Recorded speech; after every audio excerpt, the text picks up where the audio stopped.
대표 이야기 한번 해볼게요. 네. 앞으로 이제 3일만 있으면 이재명 대표 1심 판결이 나옵니다.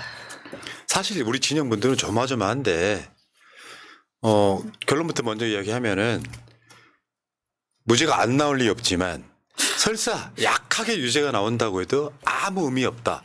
결국에는 그들이 이재명 대표가 의원직 상실이 안 되는 한 50만 원짜리, 뭐 70만 원짜리, 80만 원짜리 이렇게 유죄가 나오더라도 이재명 대표의 사법 리스크를 부각시켜서 국면 전환의 용도로 써먹을 그런 생각으로 지금 저 하고 있는데 상식적으로 봐도 이재명 대표가 그 공직선거법 위반 사건하고 유진교수 사건에서 사실 정상적으로 보면 유죄가 나올 가능성은 아예 없다고 보는 게 맞죠. 그렇죠. 예. 그런 사례가 없어요. 아니, 그러니까 기소 자체가 잘못된 거예요. 공직선거법상에서 허위 사실로 처벌하는 것은 당선 목적 또는 낙선 목적으로 비방한 경우, 허위 사실을 말한 경우인데 그 허위 사실이라고 하는 게 거짓말을 말해야 되잖아요. 그렇기 때문에 모든 것에 대한 것을 말하는 것을 허위 사실로 평가하는 게 아니고 딱 공직선거법이 정해져 있어요. 출생지, 뭐 학력, 어떤 소속 단체, 직업 이런 객관적인 팩트와 관련된 부분에 대해서 허위 사실을 말한 경우만을 허위 사실 공직선거법으로 처벌하고 있거든요. 근데 이재명 대표 지금 검찰이 기소해 놓은 내용은 그게 아니에요. 주관적으로 개인적으로 김문기 씨를 잘 모른다라고 인터뷰의 과정에서 잘 모른다라고 이야기한 거예요. 주관적인 인식과 평가잖아요. 주관적인 인식과 평가 기억인데 방송 토론에서 그렇죠. 네. 이걸 어떻게 거짓말이라고 네. 공직선거법상에서 처벌하는 허위 사실로 보겠어요. 그리고 또 하나는 국감 과정에서 다 기억을 하실 거예요. 2021년 국감 과정에서 경기도 도지사로서 나와가지고 국토교통부에서 식품연구원 부지와 관련된 인허가를 처리하라라고 압박했다라는 것을 당연히 시장이나 느껴진다. 그 당시에는 이 박근혜 정부의 국정 지침이었고 청와대가 굉장히 관심을 가지고 있는 거였고 국토교통부에서 지자체단체로 계속 공문을 여러 번 보냈기 때문에 권한이 약한 지자체로서는 그것을 큰 압박으로 느꼈을 수 있죠. 그래서 그거를 문답 과정에서 협박으로 주관적으로 표현을 한 건데 이걸 가지고 거짓말이라고 한다? 전 그래서 무조건 무죄가 나올 거라고 믿습니다. 이거 기소를 어떻게 이런 걸로 할 수 있는지 기소 자체가 저는 말이 성립이 안 안 되는 된다고 거죠. 네. 봐요. 그리고 우리도 방송을 하거나 뭔가 이렇게 인터뷰하거나 할 때 그냥 단어가 무심코 툭 튀어나오는 경우가 있잖아요. 맞습니다. 이렇게 네. 즉각적으로 그러니까 뭘 글을 써서 이렇게 뭔가 자료를 제출한 게 아니다 보니까 그러면은 단어가 생각 안 날 때 협박 압박이 그냥 툭 튀어나오는 경우도 있고 뭐 말하다 보면 되돌릴 수도 있고 하는 건데 그걸 어떻게 기소를 합니까? 그러니까 얘네들 기준이면 우리 방송 못해요. 못해요. 허위 사실에 관련될 수 있는 건 싹 다 가져와 가지고 허위 사실에 의한 뭐 명예훼손이라든지 모욕이라든지 이런 식으로 갖고 갈 수 있단 말이에요. 그러니까 이게 이제 하도 우리가 올해 여러 번 방송을 했기 때문에 여러분들은 내용을 다 아세요. 그러니까 이런 분들이 이제 100만 만들어 주셨고요. 네. 그러니까 뭐가 잘 안 되니까 막 교유행위 뭐 이런 거 가져와. 교유행위라는 얘기는 살다 처음 들어봤어요. 근데 안 돼요 국어사전에. 김문기 씨 그분 돌아가셨잖아요. 네, 안타깝죠. 근데 여기도 우리 나중에 이게 진상규명을 해야 돼요. 김문기가 왜 돌아가셨는지를 잘 생각해 보면 검찰이 다른 별건으로 김문기 씨를 굉장히 굉장히 곤란한 상황에 빠뜨렸을 가능성이 매우 높아요.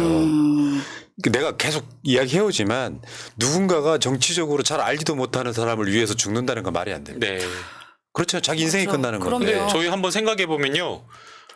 경찰 수사 과정에서 최근에 돌아가셨다는 분 들어보셨어요? 없죠. 검찰 수사 과정에서 돌아가신 분들이 있는데요. 일반 검찰 수사에서 돌아가셨다고 하신 분 들어본 적이 없어요. 전부 다 특수부. 목적을 가지고 정치 수사하는 이 나쁜 놈들한테 수사 받을 때만 뭘 가지고 협박하고 압박하고 회유했을 거라고 충분히 추정하는 그런 수사에서만 돌아가신 거예요. 근데 보통 군대에서도 사병이 바깥에서 휴가 나갔다가 사고 당해가지고 사망하는 경우에도 지휘관이 책임을 지잖아요. 그래서 날마다 전화를 하거든요. 휴가 나가면. 근데 검찰은 수사 과정에서 사망을 했는데도 불구하고 어떤 수사 책임자 중에 어떤 사람도 책임을 지지 않아요. 실제로 윤석열 그 당시 이제 총장이었던가요? 그 당시에도 그런 인터뷰인가? 어디여서 술 먹었을 때 사적인 녹음자에서 그런 얘기 합니다. 네. 뭐 검찰은 그냥 기소해도 사람 몇 명 생명 뭐 우리가 우리 손에 왔다 갔다 할 수 있어. 그런 말을 본인 입으로 해요. 그 당시 윤석열 총장 무슨 사적인 자리 녹음에서도요. 그래. 그만큼 검찰은 본인이 기소만으로도 사람 생명을 손으로 주작파를 할 수 있다는 걸 스스로 본인이 이야기를 한 겁니다. 그러니까 제가 봤을 때요. 윤석열이는 인간 말종이에요. 네. 인간이 아닙니다. 진짜 소시오패스란 네. 말이 딱 맞습니다. 네. 실제로 이 검사들 중에 최악인 자가 대통령까지 당첨돼 버려가지고 그러니까요. 진짜 나라의 불행입니다. 네. 정말. 어제 재밌는 사건 하나 있었죠. 성남 FC 사건 재판부가 주인 검사 퇴정 명령을 내리는 왜 네가 지금 여기서 네 자격도 갖지 않고 쉽게 표현하면 출장 나와서 지금 자, 제가 새날에서 예언합니다. 허영구 재판장님, 이런 훌륭한 분들은 반드시 저는 정권이 어떤 정권 들어오든 간에 전 대법원장 될 거라고 생각합니다. 예. 대법관, 예, 대법원장은 모르겠고. 네. 네. 수사 기소권을 독점한 검사가 관할 구역을 마음대로 확대하지 못하도록 부득이한 경우에만 직무대리 발령 내게 한 게 검찰청법의 취지다. 이 중 직무대리 발령이 법률상 가능해도 엄격히 적용돼야 한다면서 이걸 이 재판 전에 미리 경고를 했는데 네. 검찰이 그 자체를 수정을 안 한 거예요. 네. 바꾸질 않은 거라고. 그러니까 너 나가 이렇게 하니까 검찰 애들이 떼거리로 다 나가가지고 재판이 파행이 됐다라고 하네. 그러니까 저희 변호인들이 이런 거를 생각해 본 적이 없어요. 근데 이 재판장님이 대단한 거를 포인트를 짚어내신 거라고 보거든요. 네.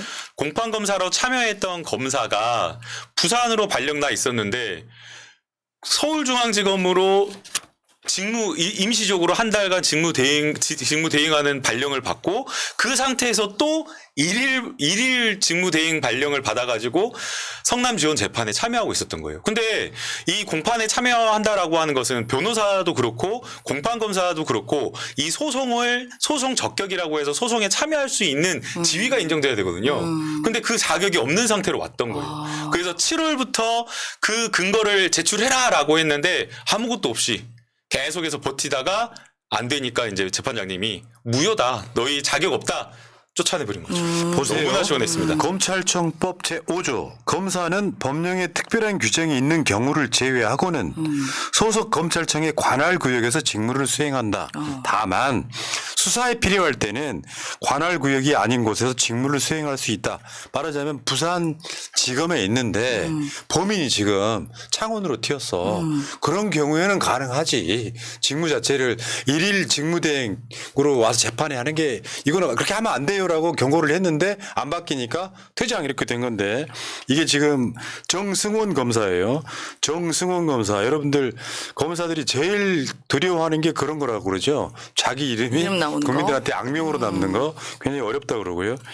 그다음에 하나 더 있었어요. 오마이뉴스 보도인데 네. 쌍방울 법인카드는 구속된 김성태를 따라다녔다. 연어 진술 세미나 네. 뭐 파티 이런 거죠. 그러니까 김성태가 출정을 하면 그날 그 검찰청 근처에? 주변에는 쌍방울 법인카드가 계속 쓰였다는 거잖아요. 맞습니다. 그리고 연어 파티가 그날 진술 세미나를 했다고 한 날 드러났잖아요. 연어를 맞습니다. 사간 게. 네. 예. 모 연어집에 그 봉투가까지 나오죠. 뭐 49,100원 막 이런 식으로. 연어 광교점. 네. 네. 와. 이런데도 근데 그게 어떻게 아니라고? 구치소에서 저렇게 호화롭게 외식을 하죠? 와, 이거 뭐 저럴 수 있어요? 배달의 민족 뭐 이런 것도 아니고. 배달의 검사야 뭐야. 참 대단하다. 야, 다양하게도 먹었어요. 입맛도 좋네. 세상에 수제비도 먹고. 야 연어에 쌈밥에 버거에 세상에 뭐 뷔페 갔냐? 아, 이게 이런 거지. 사실은 지간에는 범털인 거죠. 야, 나 오늘 검찰청 출정 나가니까 오늘 저 직원들 보내가지고 내가 먹고 싶은 거 사오고 그 과정에서 그때는 이화영 전 부지사를 회유해야 되니까 연어 그냥 사오라고 해가지고 그 이화영 부지사가 종이컵에 따라진 건 물인 줄 알고 먹었더니 소주였다 이런 거다. 소주였다. 네. 근데 생각 한번 해봐요. 막 이화영 부지사의 개인 사생활 같은 걸 털어가지고 그것도 사실이 아닌 걸로 드러났습니다만 털어가지고 야 이 법인카드가 네가 받은 뇌물이야. 근데 그 법인카드 누가 썼어? 막 이런 식으로 이제 조지기 시작하는 거죠. 그런데 고립돼 있는 이화영 부지사 입장에서는 아니 이재명 지사한테 그 대북 송금 보고했다고만 이야기하면 아무 문제 없어요. 그래서 그렇게 불었어. 근데 나중에 양심의 가책을 느낀 거야.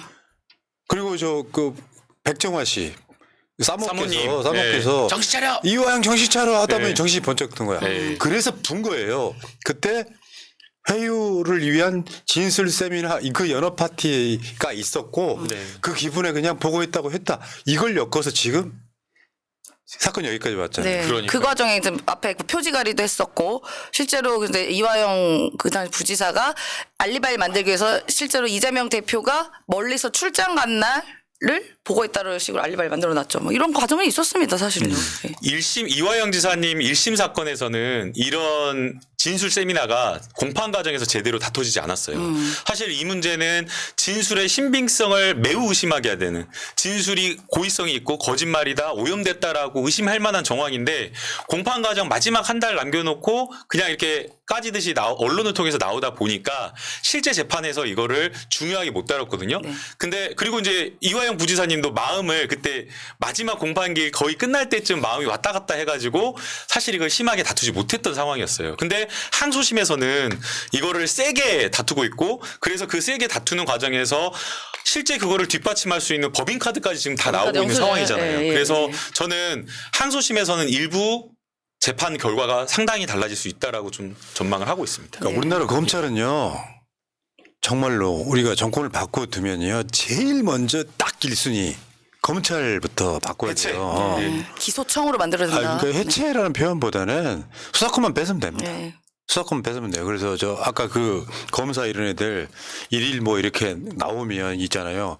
기소청 저 4급 주무관 뭐 이런 거 네. 이런 식으로 바꿔야 돼요. 네, 아니 진짜 우리가 공무원들이 각 부처에 많이 있잖아요. 예를 들어 환경부 공무원 있고 기재부 공무원 있고 그런 식으로 똑같이 하면 돼요. 그래서 왜 제가 무소불위 권력 여기서 같습니까?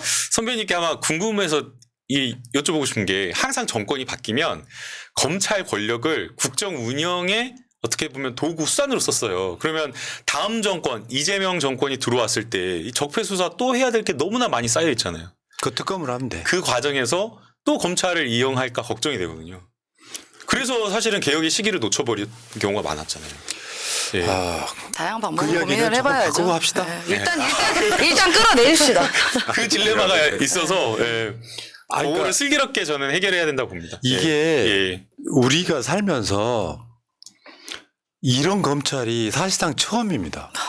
그러니까 우리가 말하는 전두환, 노태우, 김영삼, 이명박, 박근혜 때도 없었던 현상이에요. 네.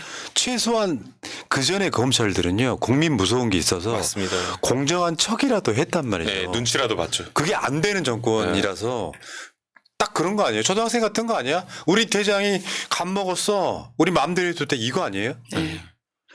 오늘도 이재명 대표 재판 나가던데 아이고 억울한 재판을 당하면 속이 얼마나 뒤집어지겠어요? 맞아요. 얼마나 원하는지. 진짜. 근데 그러면서 본인은 어떤 식으로 나는 바뀔 거라고 생각하냐면 그거는 이제 이재명 대표는 철학의 단계에 돌입하지 않았을까?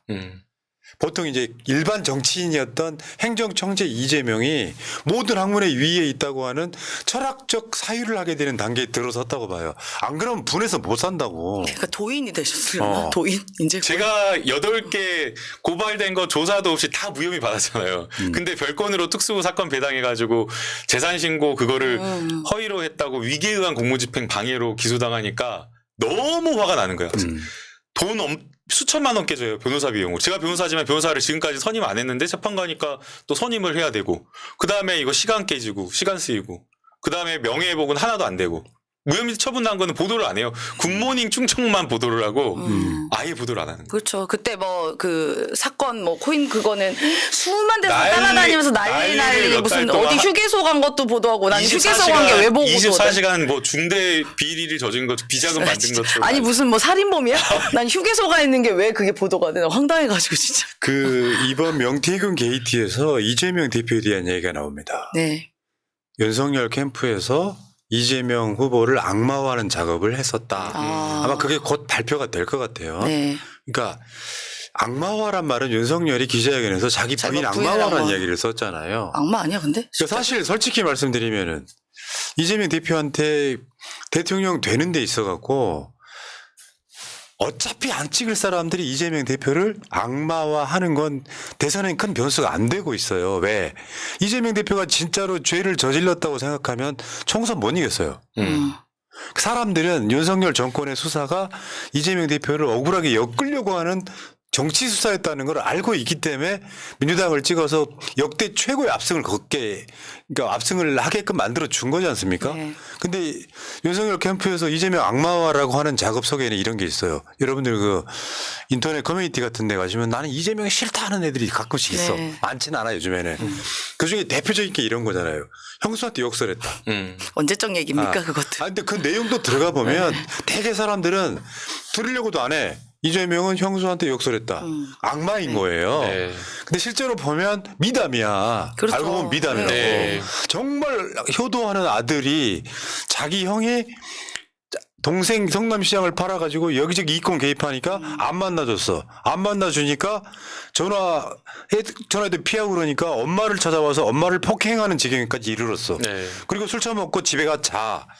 화가 난 이재명 시장이 퇴근해가지고 전화를 했더니 안 받아. 그 전화를 형수가 받아가지고 형수가 한다는 말이 철학적 표현이다.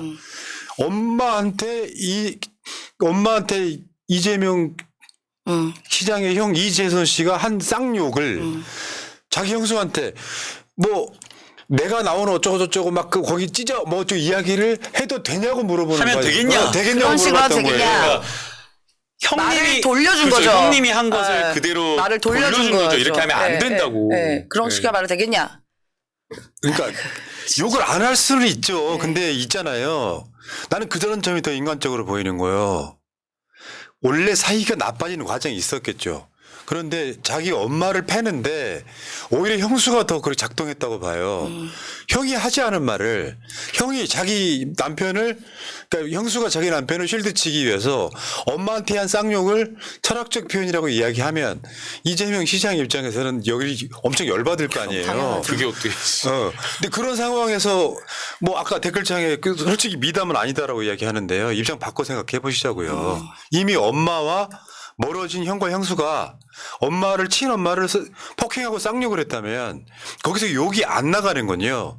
지금 이재명 시장은 가능할지 몰라요. 철학적 사유가 됐으니까 혈기왕성한 나이에 그 나이 이재명 시장 나이가 40대입니다. 내 나이네 내 자기 나이. 엄마가 두들겨 맞았어요.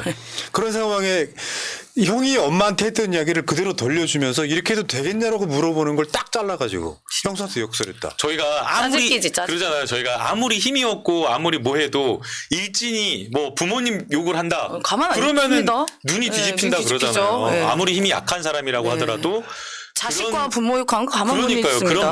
마음이었다라고 생각이 들어요. 예. 맞습니다. 자, 어쨌든 이재명 대표 저는 15일과 25일 날 무죄가 나올 걸로 확신합니다. 맞습니다. 무죄가 왜 누구나 다 무죄라고 생각하냐면 죄가 안 되기 때문인데 이걸 억지로 기소했다는 건 누구나 다 알고요. 설사 1심에서 좀 악의적 판결이 나와도 크게 문제는 없다. 영향 없다. 네. 근데 문제는 이재명 대표가 1심 무죄가 나오면 윤석열은 더 빨리 끌어내줄 거라고 생각한다. 네. 그런 느낌인 거고. 그렇죠. 예. 절대 실망하지 마시고요, 여러분들. 자, 이형탁님 고맙습니다. 구자영님. 지금의 검사들은 전부 처벌하고 절대 용서하면 안 됩니다. 바로 기소청으로 바꾸고 봉급도 일반 공무원급으로 삭감시켜야 합니다. 요즘에 보여주고 있잖아요. 특활비 관련해서. 네. 흑수저님. 법 왜곡죄는 반드시 꼭 입법되어야 합니다. 검찰이든 형사든 판사든 잘못된 수사 판결은 반드시 징계받고 처벌받아야 올바른 수사 판결로 공정과 상식적인 대한민국으로 거듭날 것입니다 하셨습니다. 감사합니다. 맞습니다. 자, 1부 마치겠습니다.